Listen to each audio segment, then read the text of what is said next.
Viva! Seja bem-vindo. Foi lançado já em Moçambique e há dias aconteceu também aqui em Portugal.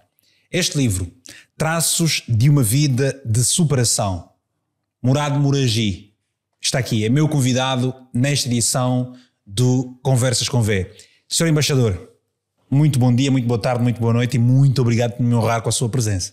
Eu que agradeço de ter este privilégio de estar aqui. Eu consigo conversar um pouco sobre a minha obra, não é?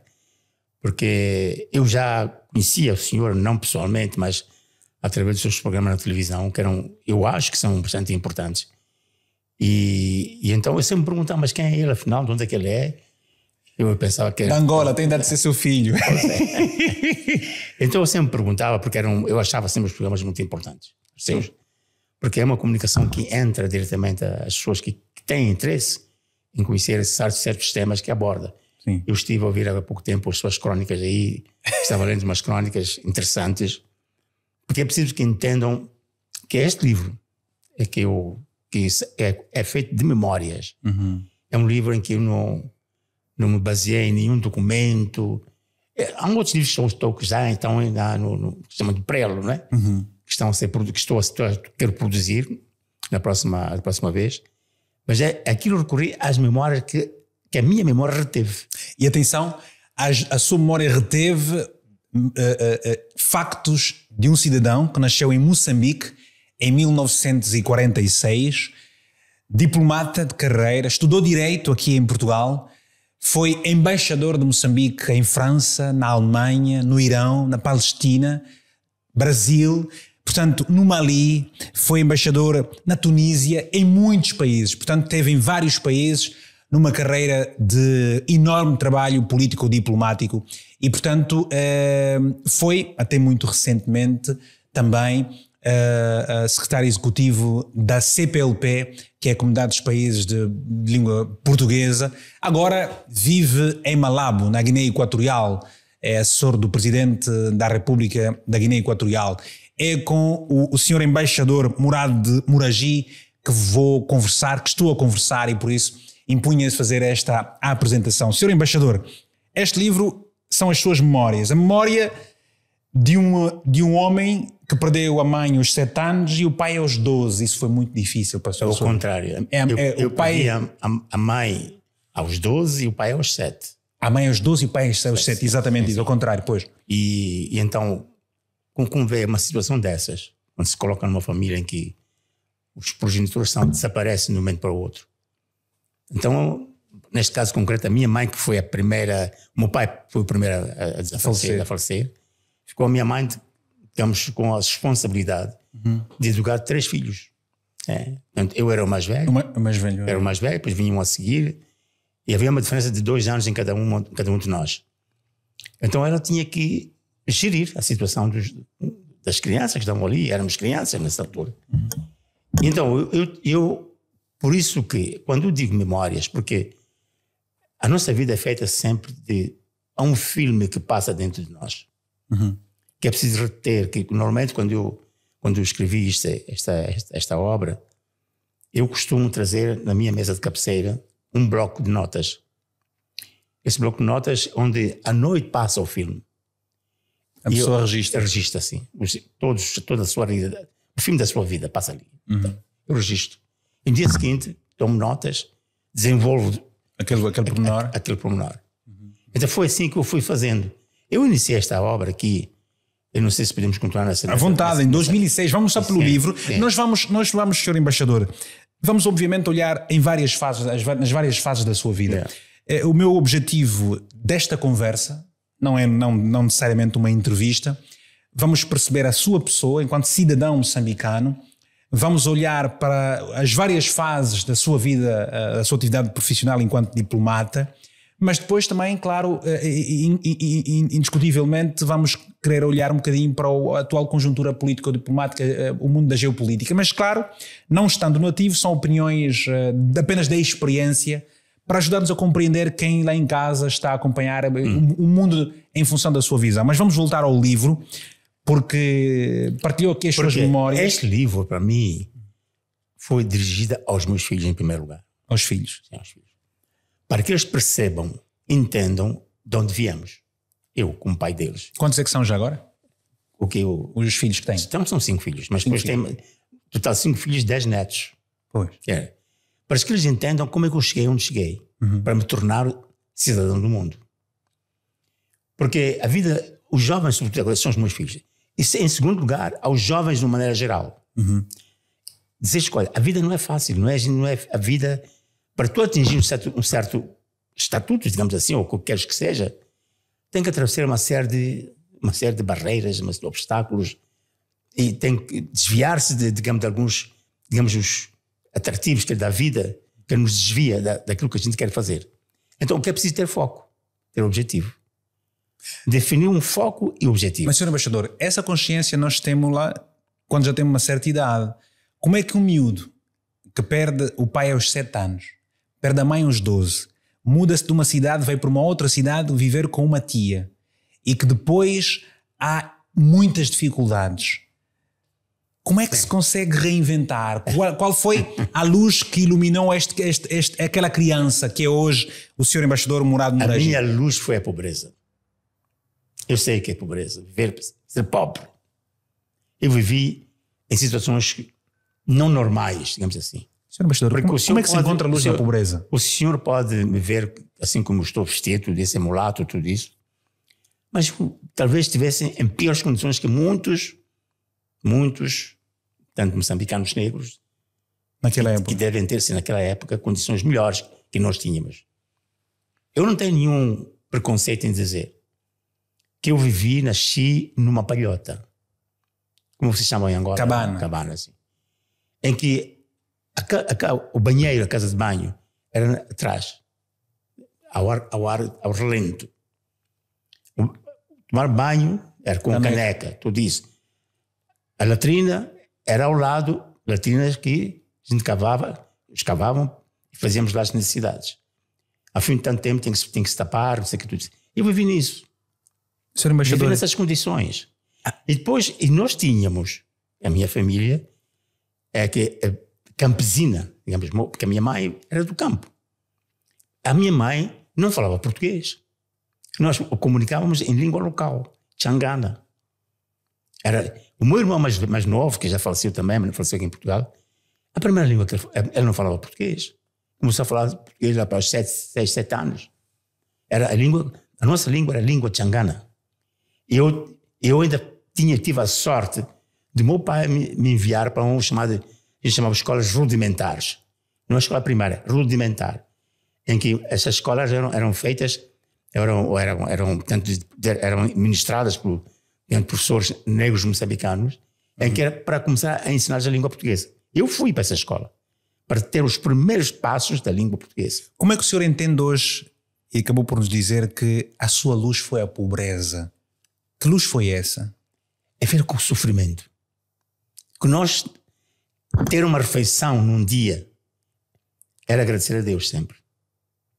Eu falo aqui na obra, no livro, e muitas vezes quando se diz que é preciso ter 3 refeições por dia, no combate à pobreza, que o Brasil introduziu esse tema de que é preciso que todo mundo tenha 3 refeições por dia.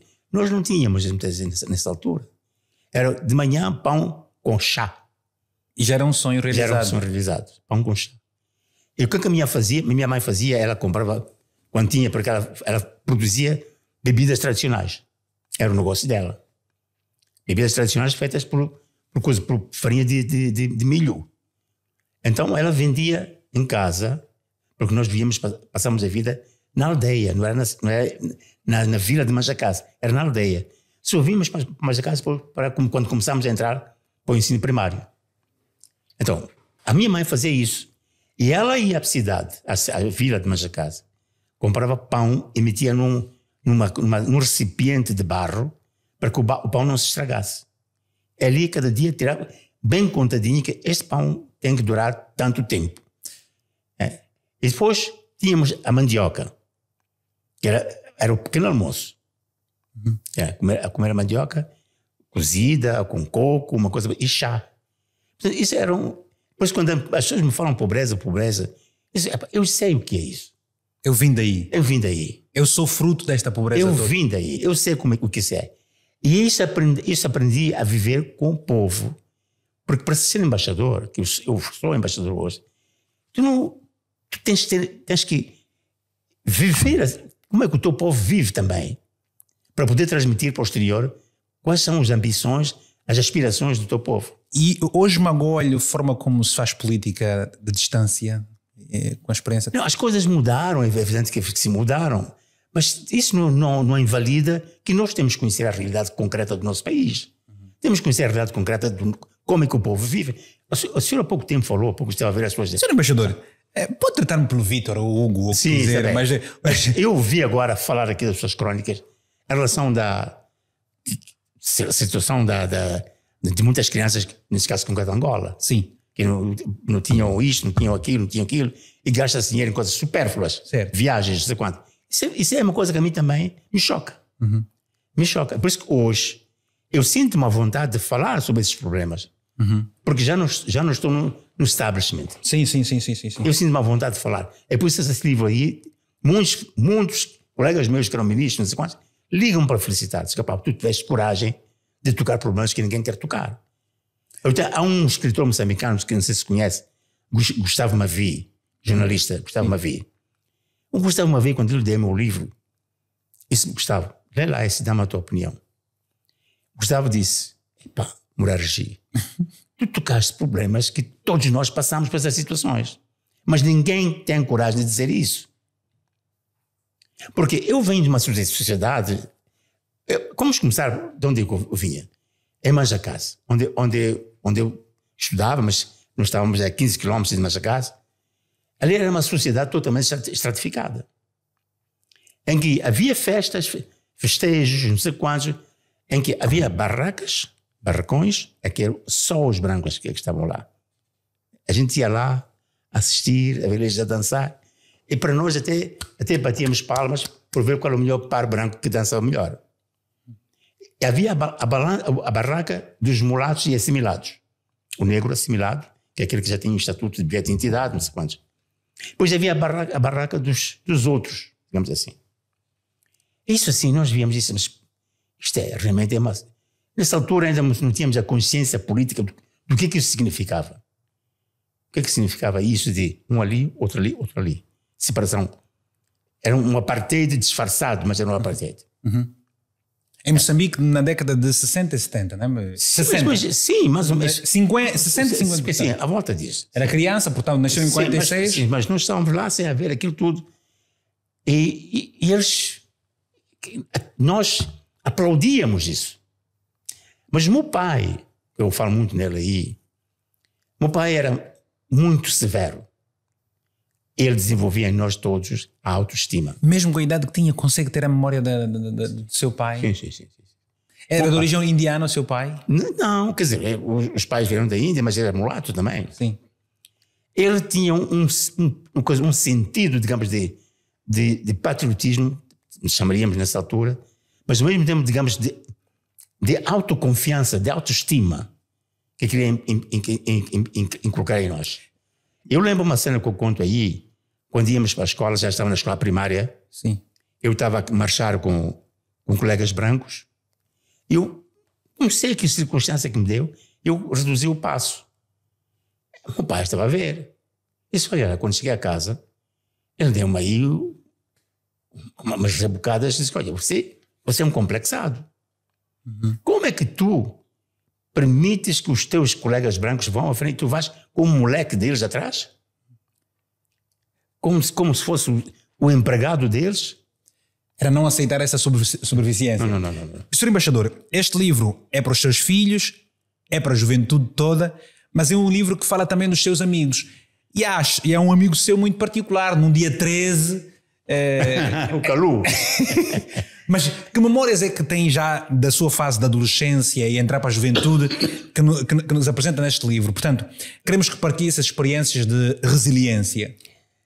Bom, quando falo traços da vida de superação, é o seguinte, aqui tive vários momentos na minha vida. Primeiro, eu tive a perda dos meus pais. Tínhamos que superar essa fase. Como é que nós devíamos lutar contra essa perda, digamos, de alguém que a gente tem como referência, alguém que cuidava de nós. E depois a seguir, segunda superação, eu fico doente. E fui internado num hospital sanatório da Machava. Mas já tinha uma certa idade. Aliás, antes disso, eu quando faço a 4ª classe do ensino primário, a minha mãe, que não tinha capacidade de me colocar numa escola secundária, então ela disse que você vai ser mecânico. Eu vou falar com o mecânico de administração. Mas era criança? Mas tinha que ir, com 12 anos já podia ir. Com 12 anos começava-se a aprender. Quantas crianças mesmo aqui que estão aí a trabalhar na rua aí, com 12 anos ou menos idade? Nos nossos países. Nos nossos países. Quantos? Aqui mesmo na Europa, quantas crianças que andam aí na rua a pedir para ter um emprego? E é bom que seja isso, para não estar na rua a roubar. Dar-lhe qualquer coisa para ele fazer. E vai aprendendo. Então, a minha mãe queria me pôr como mecânico da administração. Então, a minha tia, tal que o senhor fez referência há pouco tempo, que estava numa outra cidade. Sim, outra cidade. Nessa altura, com quem você vai viver depois da sua mãe mas falecer. A minha tia, ela mandou um emissário, nessas altura os telefones não eram sim. ainda, um emissário para Majacás, para falar com a minha mãe. Disse, olha, eu quero levar o Murad para o Moine, porque vai abrir brevemente um liceu, o primeiro ciclo do liceu, que ele podia continuar os estudos ali e nós vamos assumir responsabilidades. Porque ela era irmã do meu pai, que não tinha filhos. Então adotou. Uma espécie de adotar o sobrinho. Sim. Mas como ela não queria que... ela falou com a minha irmã mais velha, para eu morar com eles, com o meu cunhado. E depois tinha as outras crianças lá com eles também. A minha mãe aceitou, assistiu muito bem, então fui para Inhambane. E quando chego em Inhambane, vem o segundo problema. Então faço o segundo ano de liceu. Sim, o segundo ano de liceu. E depois, como continuar? Tem o problema do sanatório. Não, antes disso. Então, o meu irmão, também mais novo que eu, esse que eu falo, o Latif, quando eu falo Latif, ele disse, olha, tu já fizeste o segundo ano, é bom que continues. Mas como é que eu vou continuar? Não, mano, eu vou te pagar os estudos. Então, é o meu irmão mais novo que me paga os estudos até eu completar o 5º ano do liceu. E o dinheiro saía onde eram crianças? Ele já tinha 12, 13 anos. Eu disse, já trabalhava. Ok. Ele foi tirar curso de datilografia e foi trabalhar para a administração. Ganhava nessa altura 800 escudos, não sei quantos. Ele ia cobrir as nossas despesas lá na cidade de Inhambane. Ele fez, até eu completar o 5º ano do liceu. E foi quando eu caí doente. Com doença pulmonar, fui tratado, mas não foi suficiente. É quando eu vou para serviços militares, é que eu caio mesmo doente e sou internado na Machava. Esse é o segundo problema que eu comecei a ter. Estive na Machava 2 anos, eu fui autodidata na Machava, no sanatório da Machava. Eu estudei algumas disciplinas para fazer o 7º ano do liceu. Estudei como a organização política que nessa altura existia, história. Mas tinham acesso a muitos livros, então? Sim, ia buscar os livros do liceu, comprava, sim. Então, mas havia cadeiras que não podia ser autodidata. O latim, o moço tinha que ter um explicador.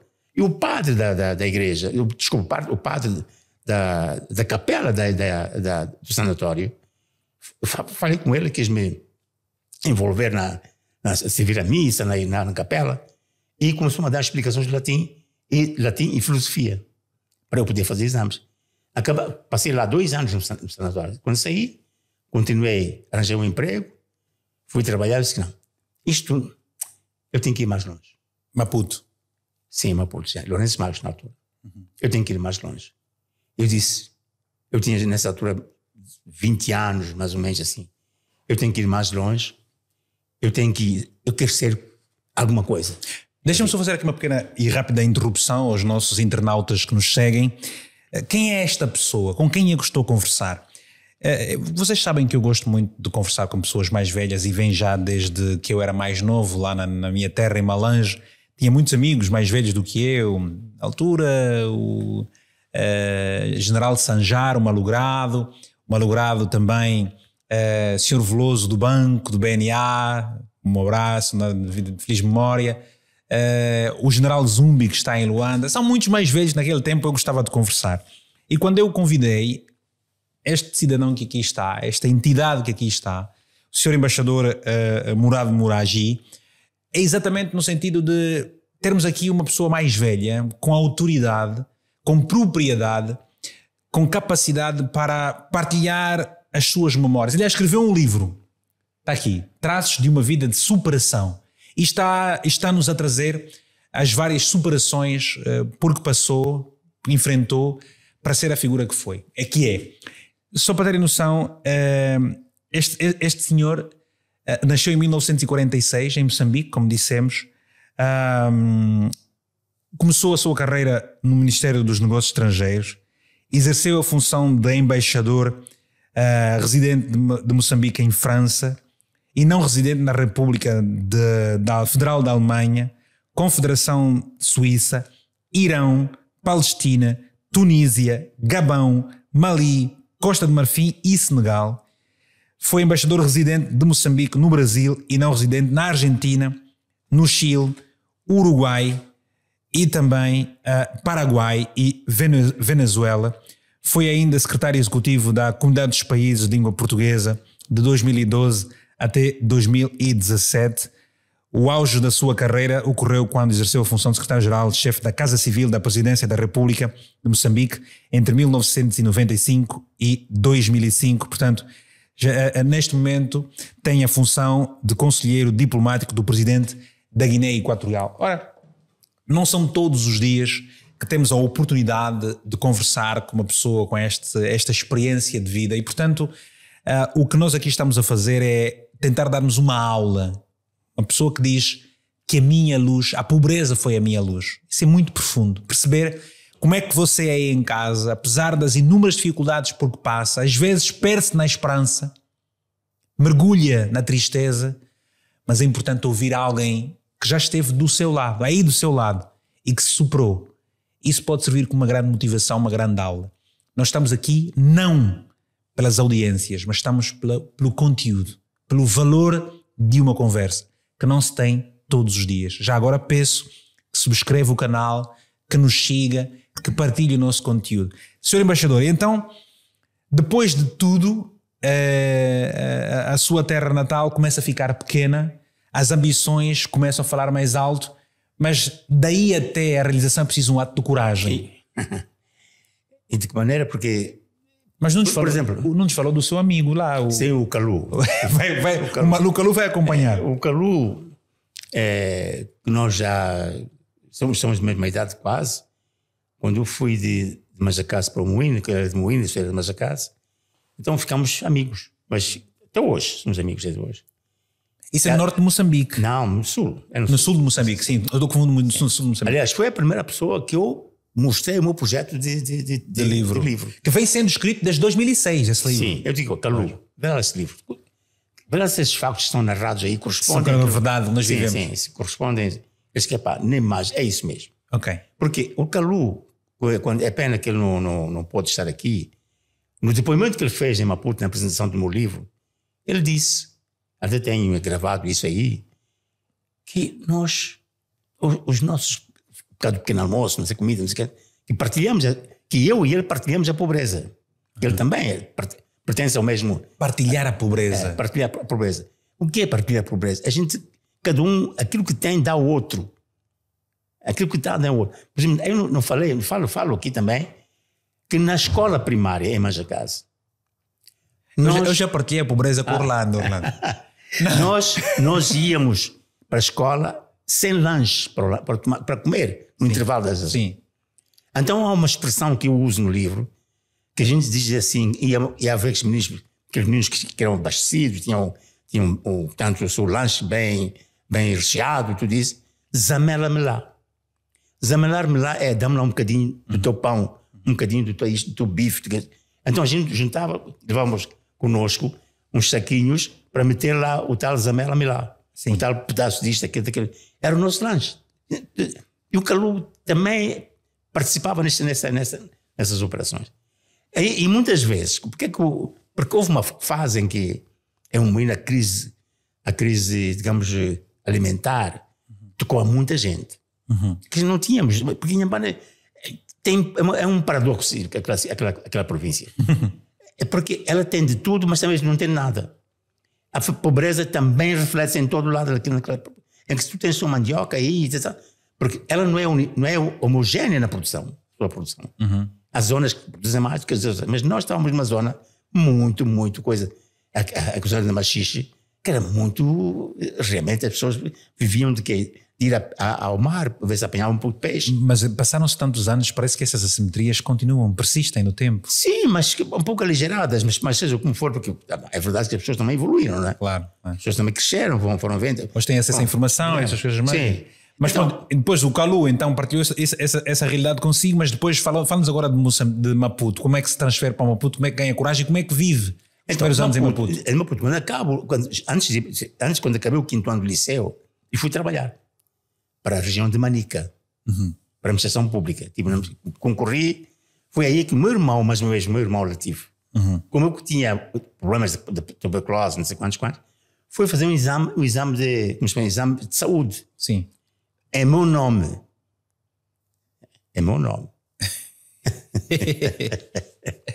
Ele foi fazer a radiografia, foi exame de quantos, e vinha tudo em meu nome. E com esses documentos eu podia ir trabalhar. Em trabalhar. Porque se eu fosse eu próprio, não poderia por causa não passava. Não passava. Então, depois que muitas pessoas começam a dizer, isso era trafolhice, não é? É uma trafolhice que vocês fizeram. Sim. Mas não, mas ele ajudou-me. Depois eu estou imensamente reconhecido ao meu irmão. Depois, quando eu falo dele, muitas vezes caem lágrimas, porque ele faz-me muita falta. Ele faz muita falta. Por isso que eu digo, muitas vezes digo assim, que os irmãos,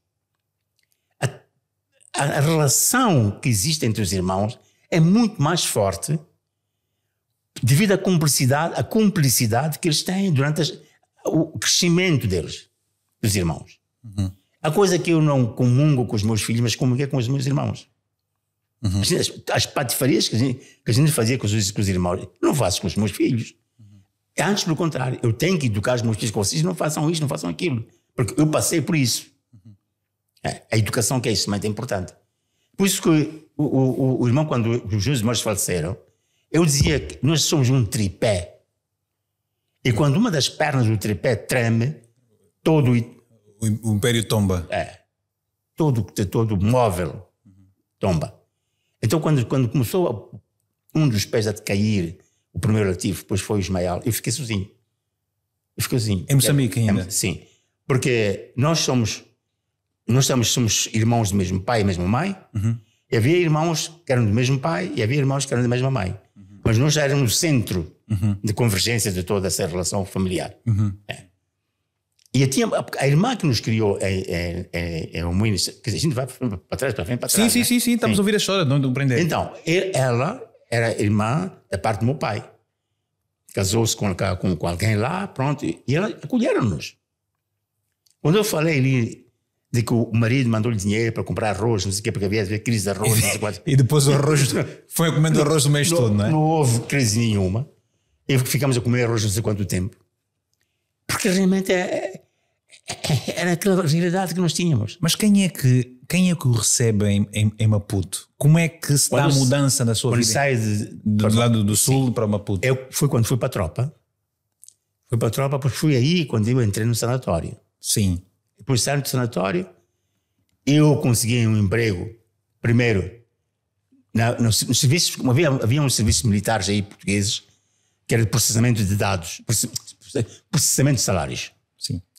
Mecanografia. Mas foi graças ao seu autodidatismo e ao conhecimento de filosofia e latim adquiridos com o padre lá atrás que deram uma visão diferente ao mundo. Sim. E portanto foi... Então comecei a dizer, não, eu tenho que ir para frente. Fui trabalhar, mas o objetivo de ir para trabalhar, estive na Câmara Municipal, estive na serviço de mecanografia, estive no Serviço Nacional de Emprego em Moçambique. Comecei a juntar dinheiro. Eu disse, eu tenho que ir embora daqui, tenho que estudar. O meu objetivo é este, eu tenho que ser grande. Eu quero ser grande. Porque havia algumas famílias da minha geração que diziam, isto não vai ser nada, porque os filhos lá, não sei de quem, são pobres, não vão... Eu disse, não. A pobreza não vai me inibir de atingir voos mais altos. Então, juntei dinheiro, abstraí-me de tudo que era obstáculo à minha vida. Essa coisa de namoradas, não sei quantos anos, abstraí-me disso. Enquanto não consigo... É aquilo que começou por dizer ter foco. Ter foco, sim. Para construir o seu sucesso. Então, tu tens de ter um foco em que tudo que te... Ter um objetivo e focar. E desvia tudo isso, tu tens que tentar evitar. Por exemplo, hoje temos droga, bebida, não sei o quê, muita juventude se perde. E não consegue chegar onde queriam chegar. Mas senhor embaixador, às vezes a pessoa pode ter um objetivo, a pessoa pode ter trabalhar com foco, mas depois tem influências, tem pressões. Como é que se consegue... Tem que ter uma força de vontade muito forte. Tem que ter uma força de vontade muito forte. E também ter pessoas que lhe orientem também. Mas eu não tinha nessa altura. Pois, e agora está aí. Eu não tinha nessa altura, mas agora eu oriento os meus filhos. Aquilo que eu passei, tento que os meus filhos não possam... E quando nos falta orientação, onde é que nós nos apegamos? Depende, porque sabes que as sociedades são muito, muito violentas, não é? Então, se tu não tens uma força de vontade interior que te faça com que tu consigas resistir, aí vem resiliência. Resistir a essas influências negativas na tua vida. Como é que eu percebo que estou a ser resistente? Como é que estou a ser resiliente? A mim me chamam muitas vezes em Moçambique, meus amigos, minhas amigas, que eu sou um homem de 7 vidas. Sobrevivi a muitos obstáculos. Teve muitas separações. Sim. Eu lembro-me quando saí de Malabo para Paris, chegamos a Douala, o avião da Air France, no voo da Air France, fizemos uma escala, descolamos, passado uma hora, vimos com o avião, sentimos um estrondo dentro do avião, tudo nos ficou assim, mas perguntámos o que é que se passa? Não é nada, e voltamos para Douala. Nessa altura os aviões eram Airbus 240, tinha 4 motores, um dos motores explodiu, mas ninguém sabia. Voltamos para Malabo, mas o que é que se faz? O avião, sim. E poxa, e se eu fosse só um bimotor, como é que seria? Então, quando informei os meus amigos aí, eu disse, poxa, você sobreviveu, o avião não caiu, mas de toda maneira é um susto que eu apanhei. O segundo ponto também foi em Brasília. Eu chego a Brasília, logo uma semana depois de chegar a Brasília, um acidente de viatura. Nós já vamos falar dessas fases na diplomacia e desses percalços todos que viveu enquanto diplomata nos vários países, mas eu gostava de perceber exatamente esse momento de transição de Maputo para Portugal, porque vem estudar direito aqui a Portugal. Sim, então, esse meu amigo Calu, mais uma vez, ele foi o primeiro a vir para cá para vir estudar em Alcoitão. Ele é médico fisiatra. Alcoitão é ali depois na margem sul, não é? Sim, Alcoitão, ficamos não sei para onde lá. Ele fez lá fisioterapia. Sim. E depois formou-se mais tarde em médico fisiatra. Ele estava cá, eu estava lá em Moçambique, e ele orientou-me como chegar aqui. E graças àquela poupança que o senhor já vinha fazendo. Sim. E depois consegui uma bolsazinha aí, de complemento. Eu digo, Calu, eu quero vir para aí. E eu quero estudar direito. Em Moçambique não tínhamos direito na altura. Eu fiz as provas de admissão ao direito. Ele foi controlar, verificar se tinha passado ou não nessas provas. Ele informou, olha, meu amigo, tu foste admitido na Faculdade de Direito. Então eu disse, olha, então encarrega de me fazer a inscrição. Eu já estava mais ou menos em novembro, dezembro, assim. A comunicação era amorosa, porque era tudo por cartas, não é? Sim. Então ele vai, faz a inscrição, tudo isso, e organiza a minha chegada, a minha vinda para cá. Aluga aqui no Rego um apartamento. Um quarto, não sei o sistema de quartos. Eu chego aqui, ele é que me acolhe, tudo, ficamos aqui. E havia já um certo grupo de estudantes moçambicanos que estavam cá, que éramos simpatizantes já do movimento de libertação, que é incluindo Graça Machel. Machel, tudo, e tantos coisas. Uma espécie de, como havia aqui também a Casa dos Estudantes do Império, portanto, num momento anterior, não é? Mas a Casa dos Estudantes do Império desapareceu. Sim. Depois lá criaram uma Procuradoria dos Estudantes do Ultramar, não sei quantos. Mas depois Mas vocês tinham então um grupo aqui que se juntou mais tarde, criou uma célula a gente se reunia Frelimo nas casas de cada um de nós. Pois. Aqueles que tinham casa, que tinham famílias. É ali onde a gente se reunia. Quem eram as pessoas que se reuniam? Quem eram os... Não sei se conhecem o Gamito, o Pracasta Tilar, o Carlos Tajur, o Samuel Manhissa, o Papagaio Machel, o Messagi Geixando. São tantos que estavam aqui, que se reuniam e se via, mas nem todos eram militantes da Frelimo. Reuniam-se aqui, mas Sim. depois estuda, então, acaba a sua licenciatura, mas eu sei que enquanto cá esteve, teve depois de sofrer uma cirurgia, não é? É, foi precisamente desse pulmão que Já vinha... que os médicos tinham diagnosticado que era tuberculose, que afinal não era um pulmão que nasceu atrofiado. Uau! Então, o médico aqui, nós tínhamos os serviços médicos universitários, aqui em Lisboa, os médicos, porque eles eram bons médicos, eles tratavam muito bem os estudantes. Então o médico, um cirurgião, diz: olha, meu amigo, isto aqui não é tuberculose nenhuma. O seu pulmão nasceu atrofiado. Isto pode ser um foco de infecções. Nós temos que tirar esse pulmão. Então, ok, marcou-se lá a cirurgia ali no Lumiar, perto do estádio de Sporting. Fui lá internado. Depois havia o problema com o seguinte, é que quando eu vim de Moçambique para aqui, eu trabalhava no serviço de emprego lá em Moçambique. Então, fiz uma transição do serviço de emprego de Moçambique para o serviço de emprego aqui, aqui em Lisboa. Eu disse: se eu vou internar para ser operado, para sacar um pulmão, como é que vai, o que é que vai me acontecer No trabalho. no trabalho? Será que vão me admitir?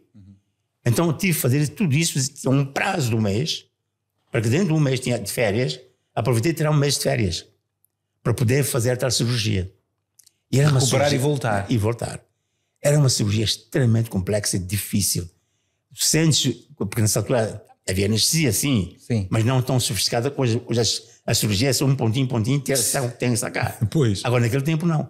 Eu sentia o serrote a cortar as minhas costas, porque a cirurgia, o pulmão, tirava daqui de trás. Então, o serrote a cortar, passou não sei quantas horas durou aquela cirurgia, mas que no subconsciente eu sentia que estava a ser Alguma intervencionada. Ser intervencionado.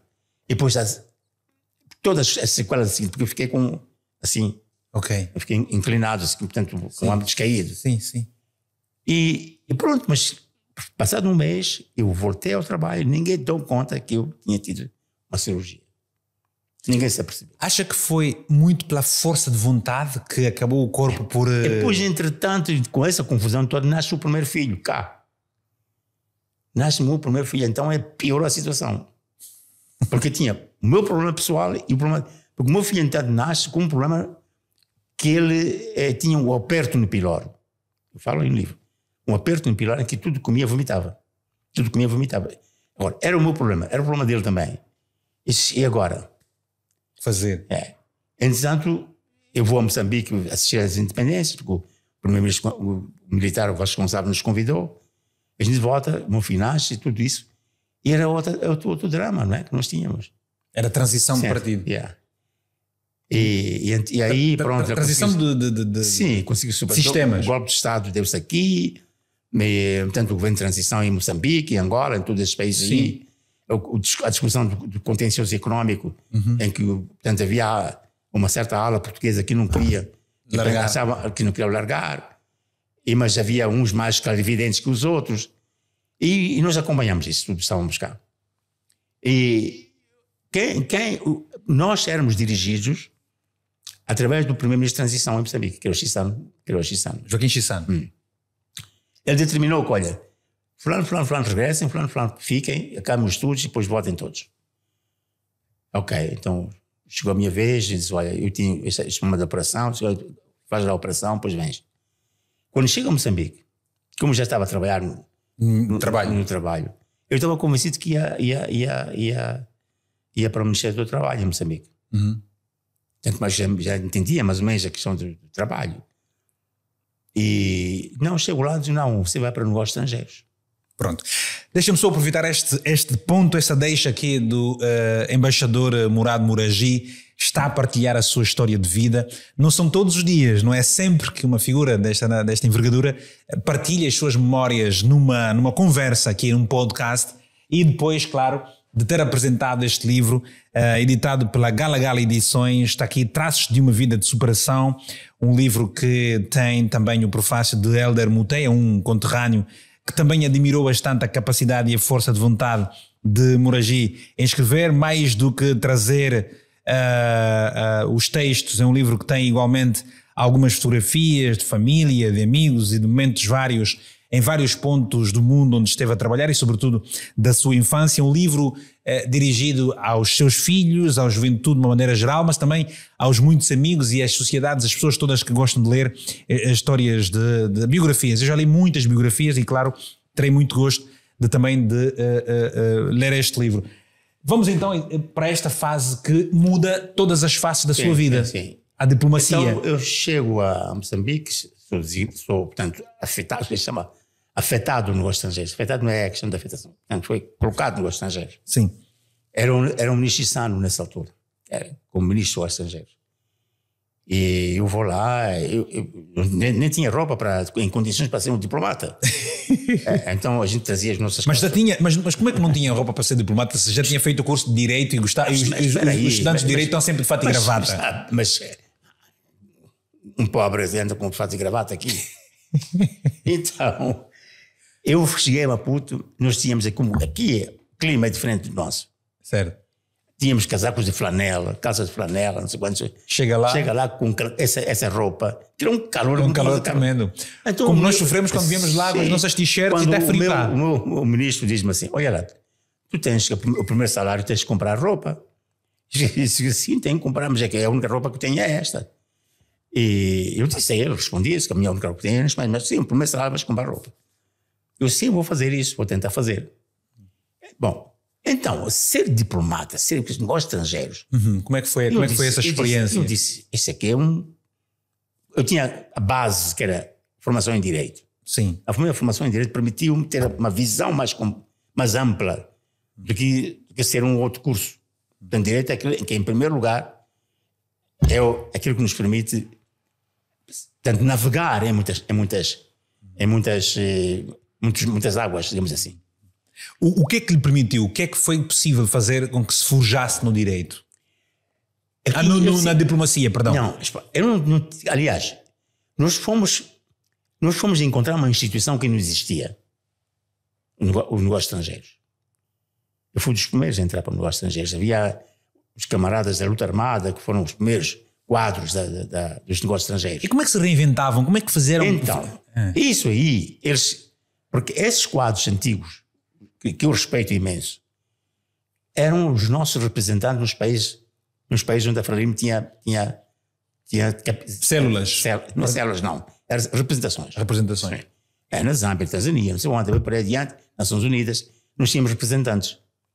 E são esses representantes que, quando a independência de Moçambique é declarada, que vão construir o primeiro núcleo, digamos, de diplomatas, digamos assim, ad hoc, para permitir que a nova instituição que ia ser criada pudesse funcionar. Porque os desafios que se colocavam naquele momento já eram enormes para um país que o mundo girava. Mas foi um desafio ingente, Sr. Embaixador, porque dá-se a independência, há um colapso de quadros, muita gente que sai, os poucos que ficam não têm tanta experiência para ocupar os lugares. Como é que vocês corresponderam a este dilema e em quanto tempo é que conseguiram perceber de facto É por isso que o presidente Chissano, porque aconteceu com Moçambique, eu acho que com Angola também, os outros países africanos de língua portuguesa, a administração pública moçambicana ficou exangue. Sim. Todo mundo partiu. Pois. E nós tínhamos um índice de analfabetismo em Moçambique muito alto, superior a muitos outros países aí. Eram quase 90% de analfabetismo. Sim. Agora, como é que tu vais governar um país com esse índice de analfabetismo sem quadros? Sem quadros. Então tinha que se fazer um grande esforço para pelo menos garantir que a administração pública possa funcionar. Formar gente, sim, em grandes... On job. Em grande escala. Tirar gente que estavam a estudar, vão lá trabalhar, vão continuar depois. Em negócios estrangeiros, que era uma nova instituição, pegamos jovens, começamos a dar cursos para que completem o segundo ciclo, digamos, de básico do liceu, e fomos criando pequenos, unidades de trabalho, porque os desafios da política externa são enormes. Sr. Embaixador, o que é ser um diplomata? É ter a capacidade de representar dignamente o seu país. Ser um profundo conhecedor do seu país. Porque o que é que uma pessoa vai para o exterior fazer? Vai tentar transmitir os desejos, os anseios do seu povo. E como é que tu podes ser, se tu não conheces a situação, a real situação do teu país? Se não é uma pessoa que lida com o dia a dia e vai ao terreno. É por isso que eu digo, eu tinha mais ou menos o meu convívio quando eu era criança, ao longo do tempo fui vendo como é que as populações vivem, como é que as dificuldades que passam, tudo isso. Isso forjou-me. Onde é que foi mais difícil de trabalhar e onde é que teve o maior gozo de trabalhar em todos esses países? Todos os países para mim foram desafios. Cada um a sua especificidade. É isso mesmo. Mas como eu normalmente a minha vocação foi sempre a parte económica da diplomacia. Então eu sempre tentava promover, atrair mais investimentos para o país. Trazer empresas, tudo isso. Quer dizer, para fazer com que... Gerar emprego, sim, desenvolvimento. Tudo isso. Então isso permitiu que fui ganhando experiência. A França foi um dos países que eu tive 10 anos. Onde aprendi muita coisa. Tanto saber isto aqui? Sim. Isto é uma condecoração que tive dos franceses. Ordem Nacional de Mérito francês. Acho que são poucos que apanham isto aí. Então, a França foi um grande desafio. Pois tinha a Alemanha, que embora não resistisse na Alemanha, eu estava em Paris e jogava constantemente para a Alemanha. Ali, nessa altura a capital era Bonn. E depois tinha a Suíça, que tinha muitos desafios na Suíça, que eram organizações internacionais, para a Suíça. E os suíços foram sempre amigos africanos, pelo menos para Moçambique, eram grandes amigos. E depois tinha outros desafios, que era a questão de questões políticas que se colocavam com a Palestina, com a questão do Médio Oriente. Por isso que fui colocado como embaixador no Irão, estive na Palestina, mas a partir da Tunísia, que é onde estava o Yasser Arafat. Então fui movendo nessas águas todas aí. E depois da África, que nós, muitos países, ignoravam a África. E como nós não tínhamos capacidade de instalar embaixadas nesses países, então eu, a partir de Paris, cobria países africanos. Costa de Marfim, Senegal, Gabão, Mali, e por aí adiante. Eu fazia viagens que nunca mais... Eu passei momentos difíceis. Nos aeroportos, nos aviões. Sim, a viajar de um lado para o outro. Mas era preciso... Nós tínhamos um lema que era fazer mais amigos, porque isto tudo acontecia no momento em que havia desestabilização em Moçambique. A guerra que a Renamo desenvolveu contra o governo instalado. Sim. Assim. Então nós tínhamos... O lema era fazer mais amigos e reduzir o campo dos inimigos. Fazer mais amigos e reduzir os campos de inimigos. Campos dos inimigos. Então por isso que a nossa relação com o Oeste e o Oeste sempre foi normal. Nunca tivemos assim grandes dissensões, tanto no tempo da Guerra Fria, não é? Sr. Embaixador, como é que se lida no campo da diplomacia com as negociações quando você está em desvantagem neste campo? Quer dizer, isto é muito complicado, é a questão que estás-me a colocar. Mas depende, digamos, do senso comum. Depende de como é que tu tens os teus interesses, os teus interesses estão em jogo. Como é que tu queres fazer com que entendam as suas posições? Essa é bem a partir daí. Hoje, como é que se pode considerar a expectativa e de que forma é que os vários diplomatas moçambicanos, vários embaixadores, como é que eles correspondem às expectativas do cidadão perante esta nova geopolítica que se está a desenhar? Isso é complicado também, se me colocar, mas hoje as coisas mudaram também, é preciso ter atenção a isso. Mudaram bastante. É mais difícil ser embaixador ou é mais fácil? Não, depende, porque o que se passa é que nós viemos de uma situação em que passamos muitos desafios para chegar onde chegamos. Para chegar a ser um diplomata, digamos, de craveira, digamos assim. Porque hoje o diplomata mas limita-se, por simplesmente, a preocupar-se com os seus bens materiais. Quer ir para uma embaixada, porque é bonito estar aí nos salões. Não sei quer servir se não servir. É isso mesmo. Então o resultado é negativo. São poucos que trazem resultados para o seu país. Mas isso não é muitas vezes conveniência partidária, Sr. Ministro? Portanto... Não, quer dizer, partidária não, porque a gente tem uma missão. Nós temos uma missão. Quando se pensa em nomear alguém, tem que se pensar na confiança e conveniência e confiança partidária? Não é bem assim. Ou na capacidade efetiva? Eu, na minha maneira de ver, primeiro, capacidade. Segundo, o que é que nós queremos com aquele país? Ver se essa pessoa corresponde ao desafio. Se tem um perfil para realizar aquela missão. Mas se aquela pessoa não for do meu partido político? Quer dizer, já não... Mas hoje Moçambique está a nomear pessoas que não são do partido. Nós temos vários embaixadores que não são da Frelimo. Estão aí. Temos no Vaticano, temos, acho que em Nova Iorque, temos muitos que estão. Até os diplomatas começam a dizer, só vão políticos para fora. E nós, os diplomatas, onde é que estamos? Então, isso, se a pessoa se mostra capaz. Temos em Marrocos não, Argélia. Temos daí o que não é da Frelimo. Mas qual é a diferença, Sr. Embaixador, de estar, por exemplo, a operar no mercado africano, no território africano, na geografia africana? Qual é a diferença de estar, por exemplo, a fazer diplomacia na zona da Ásia, aquela questão do Irão, de Palestina, naquela zona do Médio Oriente, na verdade? Qual é a diferença de trabalhar como diplomata, por exemplo, na América Latina? São ambos países em desenvolvimento. Sim. Terceiro mundo. Sim. Então, o que é que nos interessa nesses países? É a cooperação económica. A cooperação económica é fundamental, tanto no Médio Oriente como na Ásia. Desculpa, na América Latina. Quando eu fui para o Brasil, o meu presidente, nessa altura era o Guebuza. Armando Guebuza. Disse-me, olha, Murarji, com a tua experiência, as nossas relações políticas com o Brasil são muito elevadas. Relações políticas. Era Lula nessa altura. Mas eram boas relações políticas. Sim. Mas as económicas estão muito baixas. Ok. Agora, a tua missão é elevar as relações económicas ao mesmo nível das relações económicas. Como é que se consegue fazer exatamente essa negociação? Como é que se consegue atrair empresários e apresentá-los uma realidade que... Tem que ter uma política de governação clara. Investimentos claros. Questão da proteção dos investimentos clara. Tudo isso. Sr. Embaixador, de que forma é que a política interna nos nossos países dificulta o vosso trabalho diplomático? Porque sabe que são países jovens. Nós temos de não esquecer que os nossos países só agora têm 50 anos. Ainda estamos muito para aprender.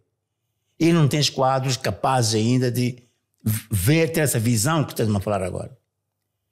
Ainda não temos ainda. Mas mas vamos crescendo. Sim, mas eu gostava que me explicasse aqui mais ou menos em pormenor.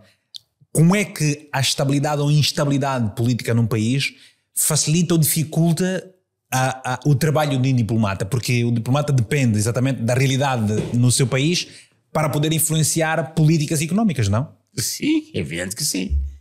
Isso é evidente. Mas, desculpa, espera. Mas tu tens que ter em conta o que é que o teu país quer, afinal. Quer desenvolvimento ou não? Quer que resolva os problemas do povo ou não? Tu não podes desviar-te dessa linha. Sim. Desenvolvimento, redução da pobreza, educação, saúde, problemas sociais. É que tu tens que lutar para que esses problemas sejam resolvidos. Mas quando, por exemplo, vai-se ter um encontro com um grupo de empresários, porque esse já é outra vertente. Eles fazem a sua due diligence, não é? Portanto, eles fazem o seu estudo de terreno. E eles podem dizer assim, vou para o seu país, mas o seu país tem esse e aquele problema, não tem água, não tem estradas, não tem... Mas tens de tentar convencer que é precisamente por isso que estamos a procurar de investimento. Que é para melhorar essas situações que nós temos neste momento.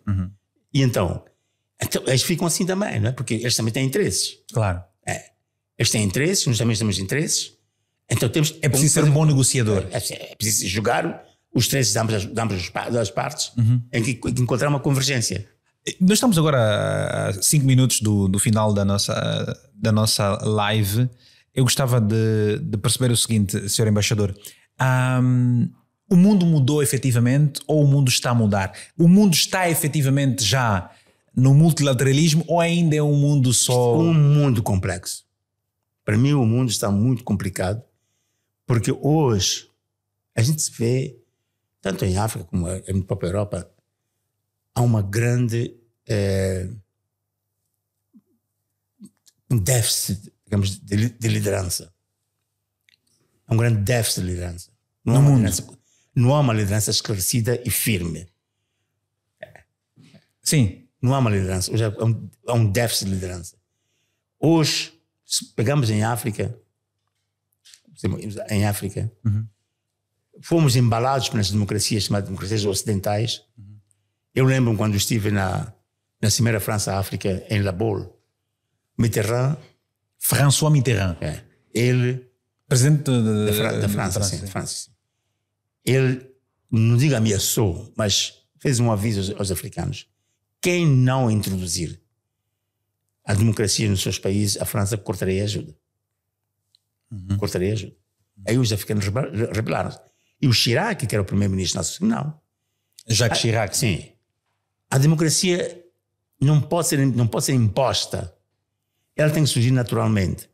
Os africanos ainda estão muito longe de pretender ter democracias idênticas às democracias do Ocidente. Mas disse que então, o mundo está muito complexo, é verdade, Sr. Embaixador. Se me deixa completar o meu pensamento.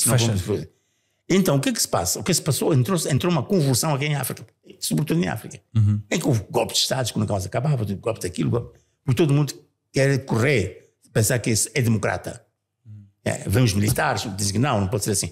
Porque hoje em África ainda precisamos de lideranças fortes. Chamemos de ditadura ou não, mas lideranças fortes. Uma liderança que a pessoa garanta ou transmita à sua população uma segurança, tanto de que tem uma segurança para poder dizer... Vamos continuar na política doméstica para perceber essa questão das lideranças. Mas essas lideranças fortes, com o tempo que têm, não conseguem corresponder à expectativa do povo, o que é que se pretende efetivamente? O problema é que... É por isso que eu digo uma coisa. Eu não quero defender ninguém, mas que quer queiramos, quer não, eu não estou a defender ditaduras, mas quer queiramos, é preciso mão forte para muitos países que vivem à deriva muitas vezes. Mão forte de quem? Da liderança. Ela tem que ser forte.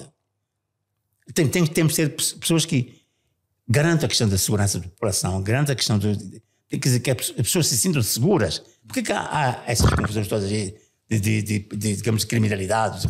É porque todo mundo quer ser democrata. Há bocadinho ouviu a crónica que eu li sobre a questão da fome, das prioridades e das necessidades. Às vezes não é uma questão de liderança, é uma questão de prioridades. Sim, mas essas prioridades como é que são se não tem uma liderança forte? Como compreender que um líder, por exemplo, escolha fazer um investimento numa partida de futebol e não alimente os estudantes? É um problema de liderança ou um problema de quê? De mau caráter, mais escolhas? São más escolhas. Mas eu não quero meter nessa... Sim. Mas eu posso perguntar uma coisa aqui, Sr. Embaixador? Estamos a terminar, estamos a 2 minutinhos para terminar e é rápido. Como é que foi a sua experiência enquanto secretário executivo da CPLP? Isso é muito complicado. Não, porque é o seguinte, nós, os países da língua portuguesa, africanos, não sei se fomos apanhados de surpresa ou não, mas nós tínhamos outras prioridades que não a ter uma CPLP.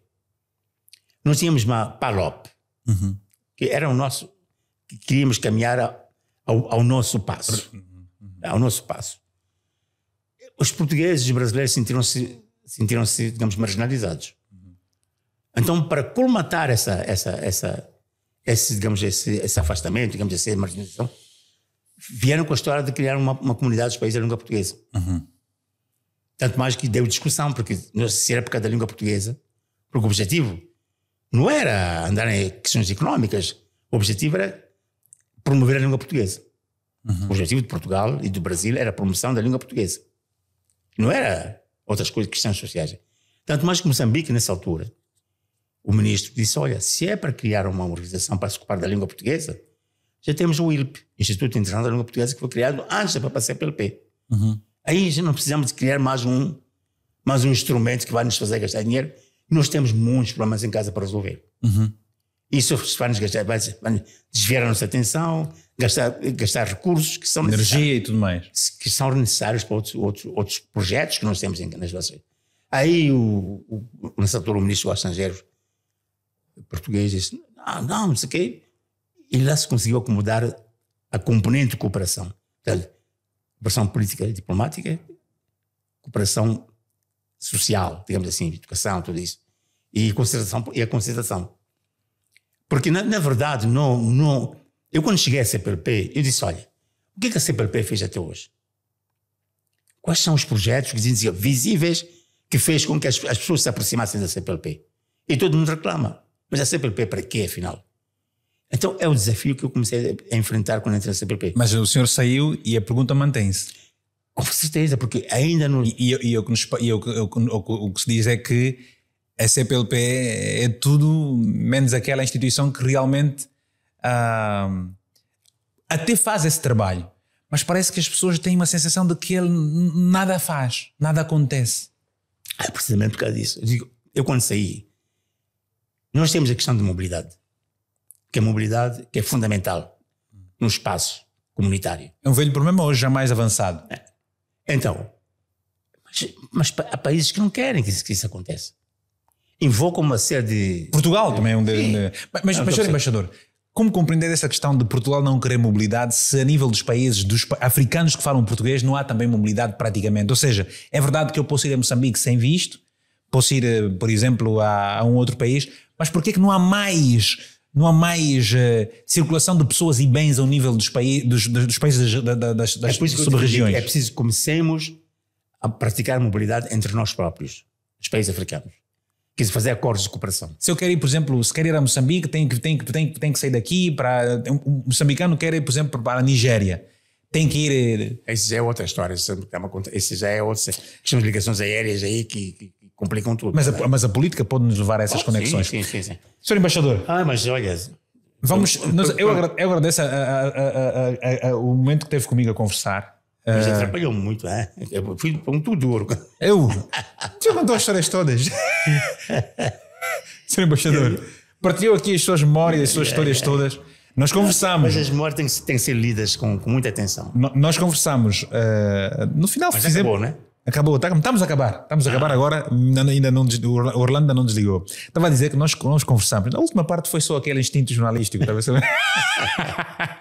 Bem, eu quero verdadeiramente. Não, vou acabar agora, vou fazer a entrevista agora. Vou agradecer aqui ao senhor embaixador Murad Muragi, moçambicano, teve a partilhar aqui a sua experiência de vida. Vou agradecer verdadeiramente a Nelma Fernandes, uma cidadã da Guiné-Bissau, uma portuguesa também desta ligação que tem com Portugal há muitos anos, uma empresária, ela é presidente da Confederação Empresarial dos Países, dos países de língua portuguesa, a CPLP. Foi exatamente por intermédio da Nelma Fernandes que eu consegui ter aqui o senhor embaixador e, portanto, vamos ter outras pessoas para conversar, outras histórias para ouvirmos também, porque é importante, senhor embaixador, partilharmos essas memórias, essas histórias com a juventude toda. Muito obrigado por nos seguir, por nos subscrever o canal, por dar esse apoio sempre que nos passa. O meu técnico foi o Orlando. A gravação deste podcast aconteceu, Conversas com V, nos estúdios de Che Agora Aguenta aqui em Portugal. Um abraço, estou onde tu estás. Mais de uma hora, mais de uma hora.